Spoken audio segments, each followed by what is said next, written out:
Hey, what's up, everybody? If you're new to the channel, I'm a professional cornhole player with the American Cornhole League, and I'm going to sit down with my buddy Doug from Down and Back with CornDoug and talk about my cornhole career, what the American Cornhole League is doing, as well as National number 2.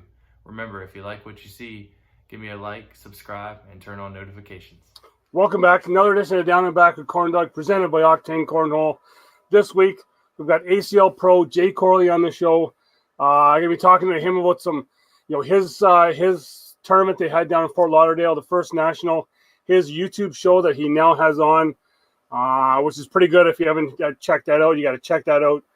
And just kind of talking to him about just cornhole in general and how it's going for him. Also, we're going to have the hole shots back again. And then some more. We've got some news about our regional coming up this weekend, and then the conference coming up at the end of the month. So we'll get right into it. We'll bring Jay right into the show here. Jay, welcome to the Down and Back with CornDoug. How you doing? Hey, thanks for having me, Doug. I'm doing all right. How about yourself? So, well, kind of like I said, we'll get right into it here. So what I usually ask a lot of our players that come on, just because we got so many new people that watch the show, how'd you get your start in cornhole? Yeah, so I started in the backyard, like most people, with my brother. He played in high school gym class. And found the game, came home, told me about it. Anybody you ask, I'm probably the most competitive person they know. So as soon as he brought it home and wore me out a few times, I was addicted. And my girlfriend at the time, who's now my wife, found a set of boards at Dick's or something like that, I believe, and it just took off from there. I found some local tournaments and then got on the circuit. So now you are turned pro in the ACL. So what's the league that you normally play in? So I play with the American Cornhole League. This is my second year as an ACL pro. I play with Tyler Porthras. We've played the last few years together. We got hooked up the year before, and we've just been carrying on ever since. Yeah. So in your normal league play, then what is there anyone that that people would kind of recognize the name that you get to play against on a regular basis? So this may be a little biased, but I feel that I have the toughest regional in the country. So I'm in Richmond, Virginia. Trey Kelly is my regional director. When we get Matt Morton, Alan Rocky Rockwell, Frank Modlin, Jordan Kamba, James Baldwin, Jamie Graham, Brad Powers, of course, Trey Kelly, my brother Matthew Corley, Harley Culpepper's been up. So that's just to name the pros that routinely come up, not to mention the ones that will come up from time to time to compete in my regional also.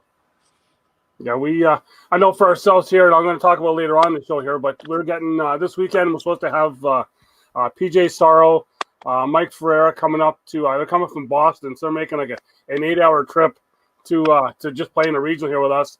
And we're hoping we're going to get Bobby Sperry. He comes up quite regularly to play in our regionals, but it's just, you've got to be, it just makes you better playing against guys like that, because we've got our regular guys here, but just playing against a top talent like that, it's got to be, pretty tough.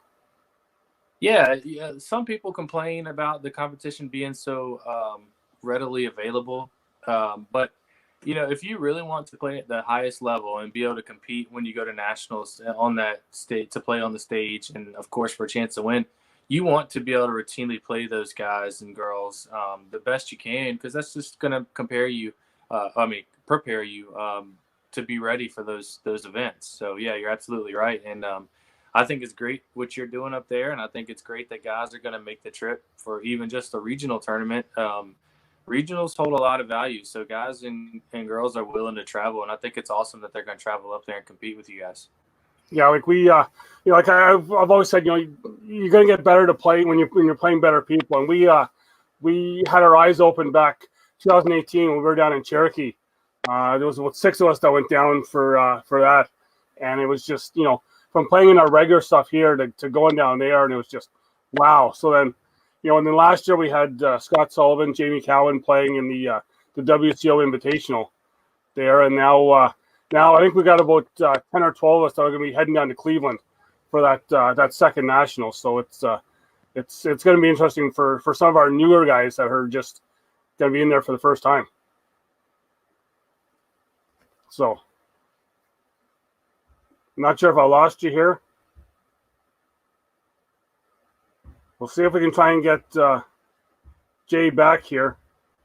But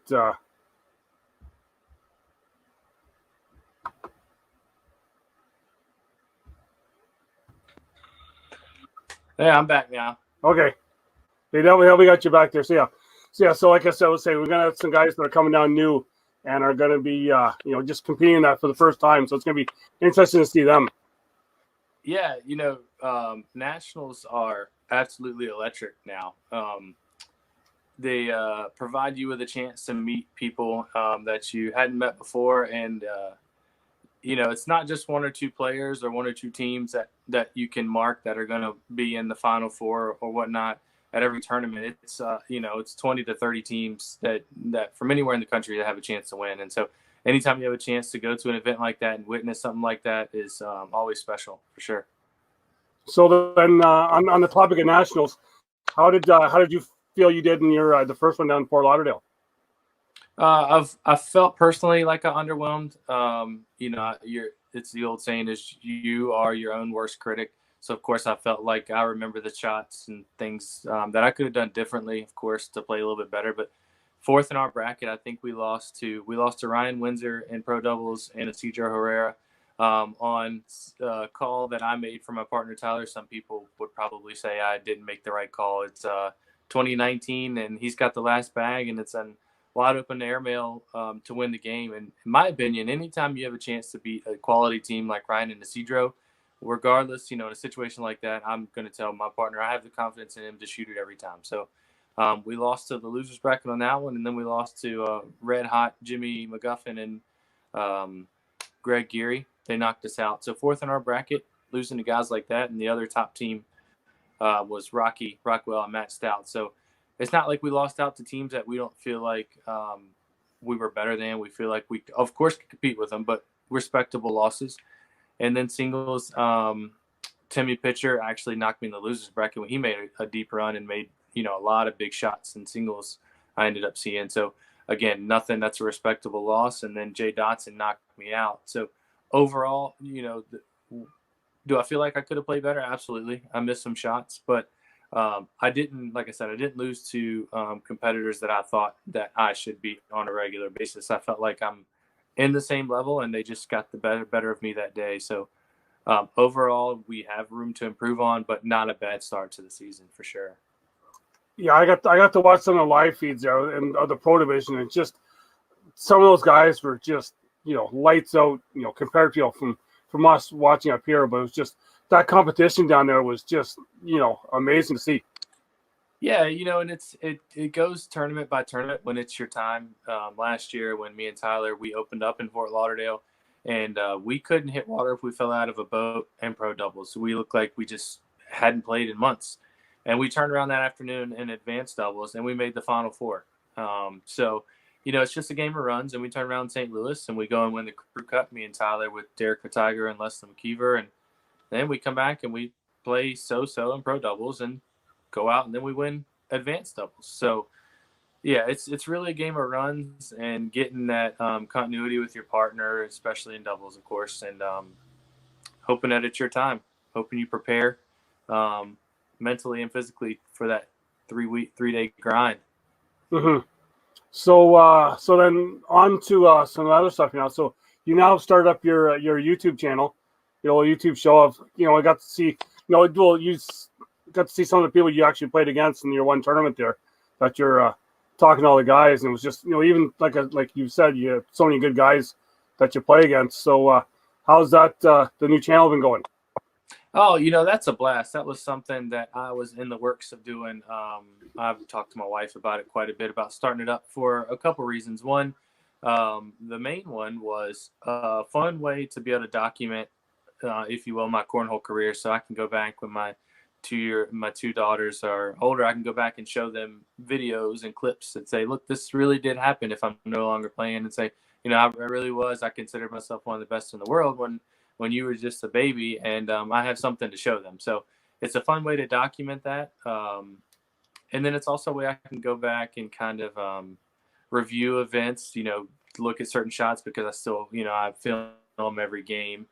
And then a buddy of mine, Lance Patrick, that actually he lives in the area. He saw me on TV, and he does a lot of social media stuff.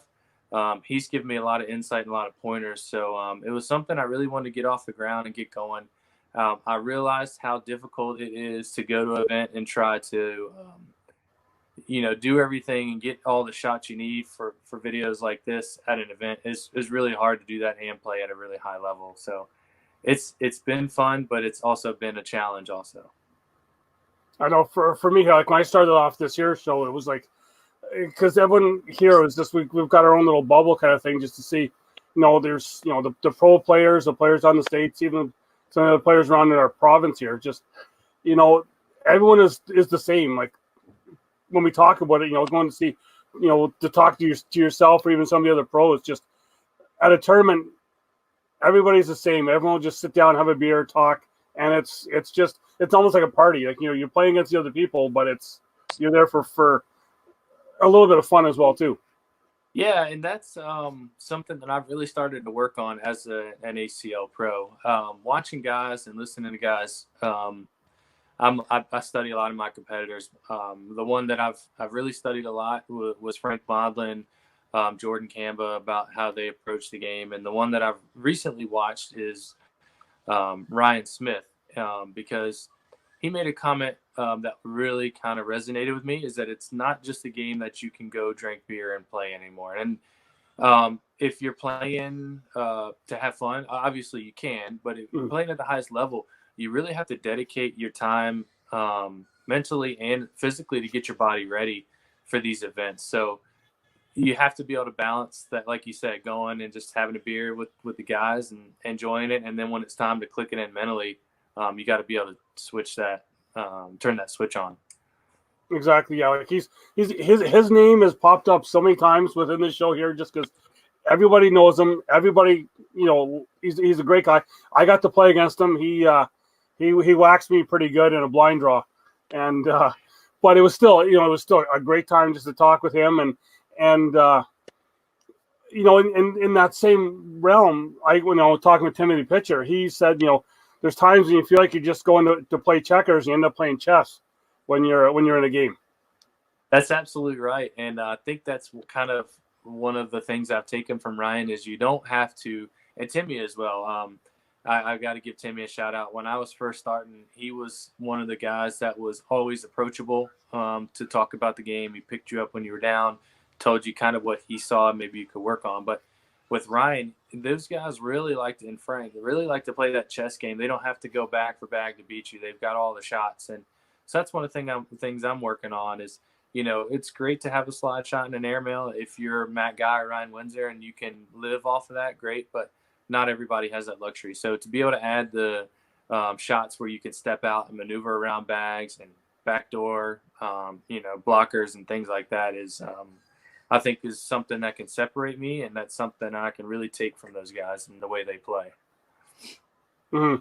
So then another thing with the show that you're doing, I've seen on Twitter, you've been kind of putting a little bit of a challenge out there recently for the upcoming Cleveland tournament. Yeah, so that kind of started out as fun. Me and like the guy I mentioned earlier, Lance, were just talking, and he was like, well, you should just call out Gronk.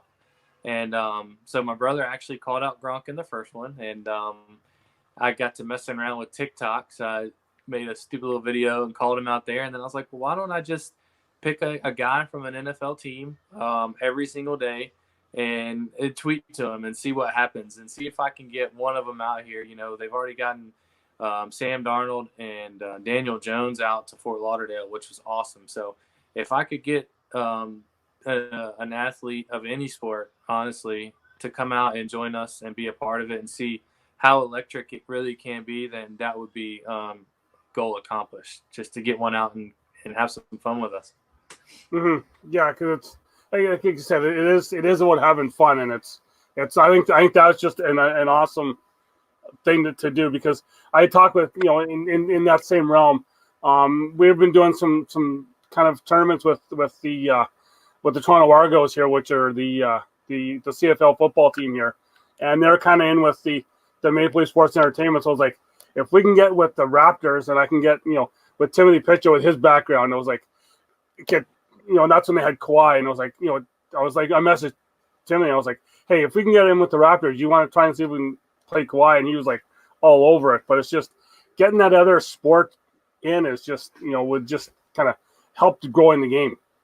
If you can get in, so I have a basketball background too. I'm a diehard Duke fan. I actually played college basketball for a couple years, and then when I transferred, I decided that academics and extracurricular activities were more fun than pursuing basketball at a really small level. So I am a diehard basketball fan as well. So if you can get something with the Raptors and you can get a doubles game with 2 ACL pros, include me in there with Timmy. Me and Timmy will travel up together. That would be awesome. Yeah, like it's just funny to see how cornhole can bring people in, because our tournament last year with the Argos, they had the name just escapes now, but he played for Florida State, and we happened to have a guy that was from Florida just up working in Toronto, just happened to on this tournament, and James Wilder Jr. was the guy from Florida State, and all of a sudden he's there. I think he was almost wanting to come and play in the cornhole tournament because he was like rollerblading by before the game, and and it was just stuff like that. There is just the two sports and just I guess it's almost the tailgating atmosphere of it, but it's just how everything can kind of come together.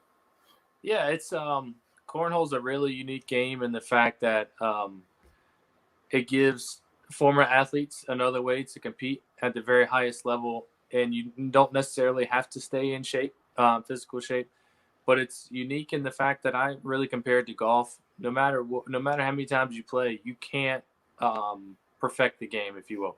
You can throw a four-bagger and you can throw a lot of four-baggers, but you're not going to hit all of them. You're going to miss shots, and you're going to have times where you don't play as well.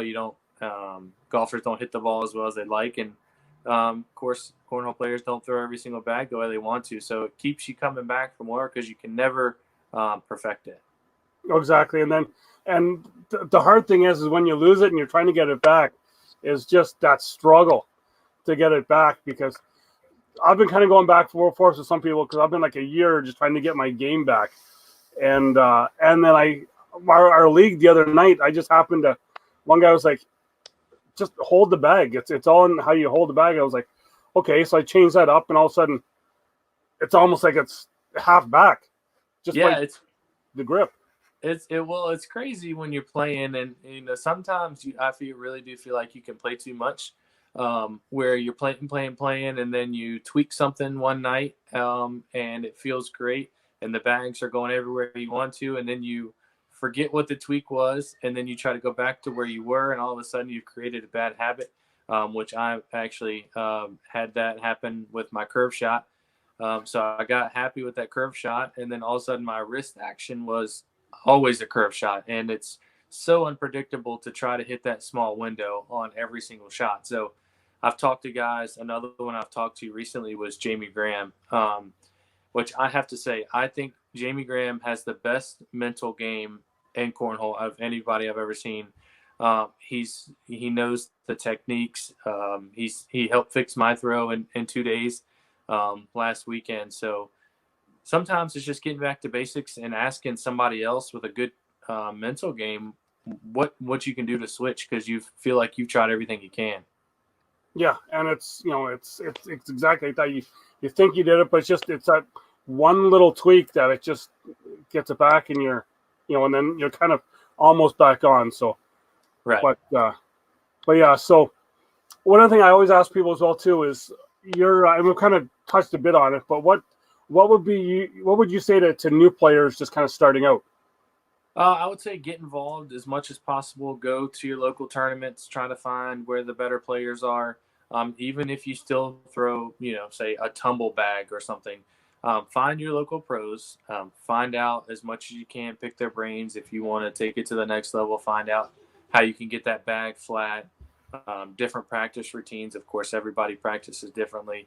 And just keep playing, just keep tossing bags. If you go to blind draws, and let's say, how do you say this? If you're the partner that nobody wants to draw, that's okay. $5, $10 blind draws, 99% of your ACL pros, if not 100, are going to be okay with it, and they're going to try to teach you as much as possible. So don't get discouraged. Keep playing. Keep throwing the right bags I got up here. Throw those all cornhole bags. The game changers are they are awesome bags. So all sides, all those, there's a lot of good bags out there, but of course I feel like all cornhole is the best. So when you get what the pros throw and you get with the pros, of course you can get there. Anybody can do it. Mm-hmm. It's anyone can play, anyone can win, right? Absolutely. So what the American Cornhole League is doing, just my setup that I got right here with these guys, Jenkins, these guys, all cornhole, George Mason, Dirty Bags, the outlet that they provided for us to be able to have somebody to jump on board and say, yes, we support you to go do what you love to do. The opportunity that they've had is just incredible. So I think where the sport is going and the potential it has is they can just blow the roof off. So yeah, it's exciting. Well, and we got to see that Monday morning firsthand, right? With the Cleveland National, like 100 minutes, and it's and there's like 800 players got it sold out. I couldn't believe that. I was actually, of course, as a pro, I don't have to sign up right away because we're in already anyway. But I got on and I was like, the ACL has broken the internet. They have somehow, I don't know how they did it. It's remarkable. And eventually, what are they going to do as far as these venues? They're going to outgrow these venues where there's the demand of players is going to be too high to where they're almost going to have to filter these events, I guess, and have local events. And you sign up and you have to be able to, win something to be able to get there. I don't know what they're going to do. Mm-hmm. It's a good problem to have. I do know that. Oh yeah, like we were talking beforehand here, and I was kind of debating whether I want to sign up in the afternoon or the morning, and it was like 7:58, and I was like, fine, I'll just sign up now. And it was like, oh, good thing I did. Yeah, I'm sure when you check back that afternoon, you had no idea what you fortunately got yourself past. Oh yeah, like Matt, our director here, he was we had a little Facebook group that we talked with, and he was like, this tournament's sold out, this one's sold out, there's a couple spots in this one. It was insane. Yeah, and it's crazy that people want to go to these events and be a part of these events so bad that they're even sometimes signing up in lower events just so that they can get there and be a part of it. And I don't think it's not considered sandbagging. People just want to be able to get there and compete, which is, like I said, it's a great problem for the ACL to have right now. Yeah, I know we're kind of growing. We're still small here, because we're still a little tight, but we've seen our growth in our last year from where we're having just 20 people out to a tournament. Well, we're now getting I think we had almost 70 out to our last conference event, and we had guys just showing up we kind of heard about this, we want to see what it's like, and it's like, awesome, come on in. So it's it's slowly getting bigger here. Yeah, I couldn't believe when I saw that the ACL had posted those tickets for sale for those front row seats at the first national. I was like, we're still a couple years away before anybody's going to pay to watch us play this game. And Trey actually said that both days they had people that signed up for the tickets, and then people that were there to pay for tickets that were just local. They were in Fort Lauderdale and wanted to come see what it was about. So to see that, and then of course hear about the growth up your way is really awesome. I think it would be really cool if you guys could put together some kind of big tournament that you could get a lot of people to travel up to and visit. I think that's awesome. Yeah, I think awesome. We've been talking. I think we're about a year away from trying to get something really big up here. So I think if we can, it's just going to blow the roof off up here, because we've had. We were on a local access TV show a couple weeks ago, and they've now come back and they want to do live tournament games. So, oh wow! So we're hoping we can work something out for that. That's awesome. It's of course we are now absolutely considered professionals, but it's really humbling that people all across the country, from Texas to Utah to California, all message me on some sort of social media and either wish me good luck, or afterwards they tell me that they watched and I did great. And to actually have a following and a fan base is incredible. It's really, really humbling that people from across the country never met you, feel like they can connect with you enough, either watching your actions, and they feel like that they know you as a person, connecting with you on social media, and actually having people that want me to send them jerseys I don't use. I never in a million years thought that I would have that happen. So that is really, really cool. Yeah. So I know you got to get going. You said you might have another tournament to sign up for here, but definitely we're going to check each other out on the when we're in Cleveland, and maybe do a couple down and backs and see if I can actually keep up with you. Yeah, I'm gonna hold you to that, Doug. That'll be awesome. Real quick, I want to say, thank you, of course, for having me on here. I really do appreciate it. It was good talking with you. Of course, thank you to all Cornhole, allcornhole.com, Jenkins Real Estate Group, George Mason Mortgage. If you're in Central Virginia looking to buy a house, let me know. And of course, Mike over at Dirty Bags, who's he's supported me through and through for a long time. And of course, lastly but not least, to my wife Nikki, my two little girls who put up with me playing this crazy game. So thank you to everybody for all your support. And then they can check you out on YouTube, Jay Corley, and watch some, and you know what, they're some fun videos. I like watching them. Yeah, I talked to you earlier about getting this on there, of course, so I can help you and help me if too putting this on there. It's a lot of fun. YouTube.com/Jay Corley. Facebook and Instagram at Jay Corley, Twitter as well at Jay Corley. So, yeah. Exactly. Okay. So hoping we'll see you next time. I guess a couple weeks here now. We'll see you in Cleveland. Yeah. I'll be in Cleveland. We'll get up, and then maybe we can even do a follow up after Cleveland and tell everybody about our experience. Exactly. Thanks for checking out my video. If you like what you saw, give me a like, subscribe, turn that bell on for notifications, and then check out my channel for additional cornhole content.